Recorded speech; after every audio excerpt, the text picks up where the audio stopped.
மன அமைதிக்கு மாலையில் செய்ய வேண்டிய 5 விஷயங்கள் என்னென்னு இந்த பதிவுல பார்க்கலாம் வாங்க. மகிழ்ச்சியான அமைதியான வாழ்க்கையை விரும்பாதவர்கள் யாரும் இருக்க முடியாது. அந்த வகையில் அமைதியான வாழ்க்கைக்கு மாலை நேரத்தில் செய்ய வேண்டிய 5 விஷயங்கள் குறித்து இந்த பதிவில் தெரிந்து கொள்ளலாம். 1. சிறிது நேரம் அமர்ந்து சிந்தியுங்கள்.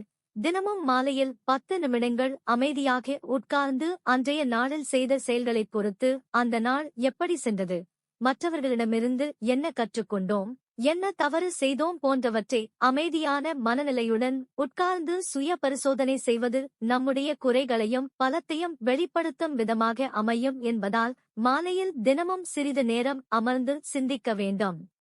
2. திட்டமிடல். வாழ்க்கையில் முன்னேறுவதற்கு திட்டமிடல் ஒரு முக்கிய விஷயமாக இருப்பதால் முதல் நாள் இரவே நாளை செய்ய வேண்டிய பட்டியலை தயாரித்து திட்டமிட வேண்டும். இது நேரத்தை வீணாக்காமல் இருப்பதோடு தெளிவான குறிக்கோளுடன் அந்த நாளை தொடங்க உதவும்.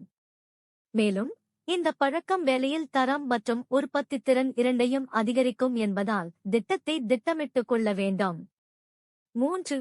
மொபைல்களிலிருந்து விலகியிருங்கள். இன்றைய வாழ்வியல் மிக முக்கிய அம்சமாக இருக்கும் மொபைல்கள், மடிக்கணினிகள், கணினிகள் போன்ற டிஜிட்டல் உலகத்தில் இருந்து விலகி இருக்க வேண்டும். அதற்கு பதிலாக தியானம் மற்றும் குடும்பத்தினருடன் பேசி மகிழ வேண்டும். இது நல்ல தூக்கத்தையும் மன அமைதியையும் தருவதாக அமையும். 4. உடல் செயல்பாடுகள். ஓய்வு ஒவ்வொரு நாளும் தேவை என்பதால் மாலையில் உங்களுக்காக சிறிது நேரம் ஒதுக்கி நடைப்பயிற்சி மேற்கொள்ள வேண்டும். இது உடலில் ஏற்படும் சோர்வை நீக்கி நல்ல தூக்கத்தை கொடுத்து அடுத்த நாள் புத்துணர்ச்சியுடன் தொடங்குவதற்கு வழிவகுக்கும் என்பதால் உடல் செயல்பாடுகள் அத்தியாவசியமானவை. 5. புத்தக வாசிப்பு.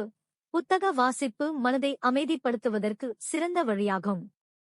ஆகவே உங்களுக்கு பிடித்த புத்தகத்தை இரவில் படிப்பது கவனத்தை அதிகரித்து மனதிற்கு அமைதியை தரும் என்பதால் உங்களுக்கு ஆர்வமுள்ள துறையில் உள்ள புனைக்கதை அல்லது புனைக்கதை அல்லாத புத்தகங்களை படிப்பதை வழக்கமாக்கிக் கொள்ள வேண்டும்.